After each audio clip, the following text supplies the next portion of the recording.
Hello दोस्तों, ज्ञान की बातें चैनल में आपका बहुत बहुत स्वागत है। ज्ञान की बातें चैनल के माध्यम से मैं आपको हर क्षेत्र से जुड़ी चीज़ों के बारे में जानकारी दूंगी। तो दोस्तों, आज मैं आपको वट सावित्री व्रत के बारे में पूरी जानकारी दूंगी, लेकिन इससे पहले आप मेरे चैनल को लाइक और सब्सक्राइब ज़रूर करें। तो दोस्तों, शुरू करते हैं। इस बार वट सावित्री अमावस्या 30 मई को और वट सावित्री पूर्णिमा 14 जून को आ रही है। वट सावित्री की पूजा कहीं कहीं पर अमावस्या तो कहीं कहीं पर पूर्णिमा को की जाती है। यह ज्येष्ठ मास में आती है। ज्येष्ठ मास की अमावस्या या पूर्णिमा को वट सावित्री व्रत किया जाता है। अब मैं आपको सबसे पहले पूजा सामग्री के बारे में बता देती हूँ। एक थाली में रोली, मोली, चावल, हल्दी, मेहंदी, कच्चा सूत, सुहाग सामग्री, भीगी हुई चने की दाल, आम, नारियल, दक्षिणा, दीपक, एक तांबे का मिट्टी का कलश, जो भी चाहें आप ले सकते हैं। वस्त्र आदि, वस्त्र के रूप में आप ब्लाउज पीस, साड़ी समर्पित कर सकते हैं। यह आपकी इच्छा पर निर्भर करता है। आप वस्त्र के रूप में सिर्फ मोली भी चढ़ा सकते हैं। अब मैं आपको पूजा विधि के बारे में बताऊंगी। दोस्तों, व्रत के दिन सुबह से स्नान करके व्रत का संकल्प ले लेना चाहिए। इस व्रत को करने से पति की आयु बढ़ती है और धन्य धान्य से घर परिपूर्ण रहता है।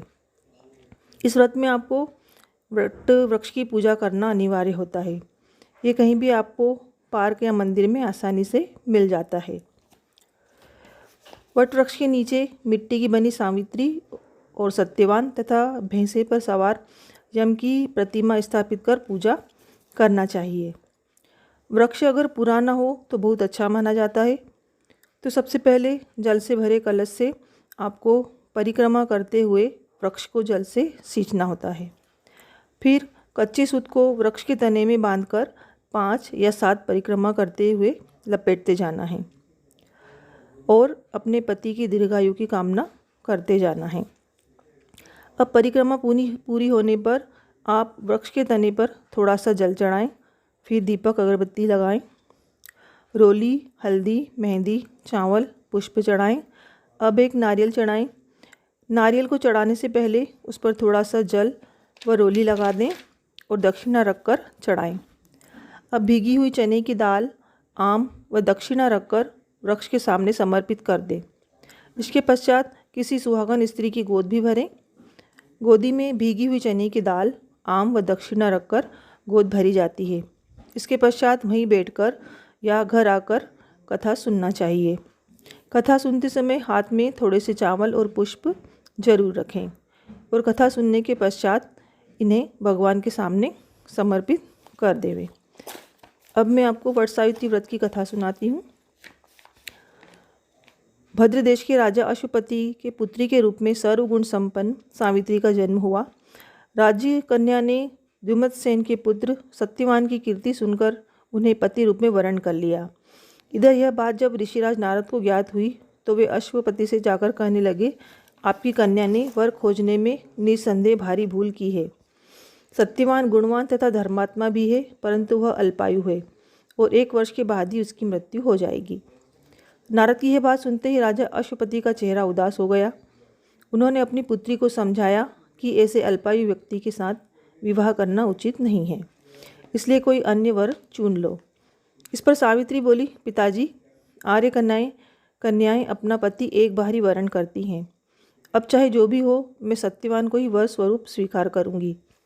सावित्री ने नारद से सत्यवान की मृत्यु का समय मालूम कर लिया था। अंततः उन दोनों का विवाह हो गया। वह ससुराल पहुँचते ही सास ससुर की सेवा में दिन रात लगी रही। समय बदला। ससुर का बल क्षीण होता देख शत्रुओं ने राज्य छीन लिया। नारद का वचन सावित्री को दिन प्रतिदिन अधीर करता रहा। उसने पति की मृत्यु का दिन नज़दीक आने से 3 दिन पूर्व से ही उपवास शुरू कर दिया। नारद द्वारा कथित निश्चित तिथि पर पितरों का पूजन किया। नित्य की भांति उस दिन भी सत्यवान अपने समय पर लकड़ी काटने के लिए जब चला तो सावित्री भी सास ससुर की आज्ञा लेकर चलने को तैयार हो गई। सत्यवान वन में पहुंचकर लकड़ी काटने के लिए वृक्ष पर चढ़ा। वृक्ष पर चढ़ने के बाद उसके सिर पर भयंकर पीड़ा होने लगी। वह नीचे उतरा। सावित्री ने उसे बढ़ के पेड़ के नीचे लेटा दिया और उसका सिर अपनी गोद में रख लिया। देखते ही देखते यमराज सत्यवान के प्राणों को लेकर चल दिए। कहीं कहीं पर ऐसा भी उल्लेख मिलता है कि वट वृक्ष के नीचे लेटे हुए सत्यवान को सर्प ने डस लिया था। सावित्री सत्यवान को वट वृक्ष के नीचे ही लिटाकर यमराज के पीछे पीछे चल दी। पीछे आती हुई सावित्री को यमराज ने उसे लौट जाने का आदेश दिया। इस पर वह बोली, महाराज, जहाँ पति वहीं पत्नी, यही धर्म है, यही मर्यादा है। सावित्री की धर्मनिष्ठा से प्रसन्न होकर यमराज बोले, पति के प्राणों के अतिरिक्त कुछ भी मांग लो। सावित्री ने यमराज से सास ससुर के आंखों की ज्योति और दीर्घायु मांगी। यमराज तथास्तु कहकर आगे बढ़ गए। सावित्री भी यमराज का पीछा करती रही। यमराज ने अपने पीछे आती सावित्री से वापस लौट जाने को कहा तो सावित्री बोली, पति के बिना नारी के जीवन की कोई सार्थकता नहीं है। यमराज ने सावित्री के पतिव्रत धर्म से खुश होकर पुनः वरदान मांगने के लिए कहा। इस बार उसने अपने ससुर का राज्य वापस दिलाने की प्रार्थना की। तथास्तु कहकर यमराज आगे चल दिए। सावित्री अब भी यमराज के पीछे चलती रही। इस बार सावित्री ने यमराज से 100 पुत्रों की माँ बनने का वरदान मांगा।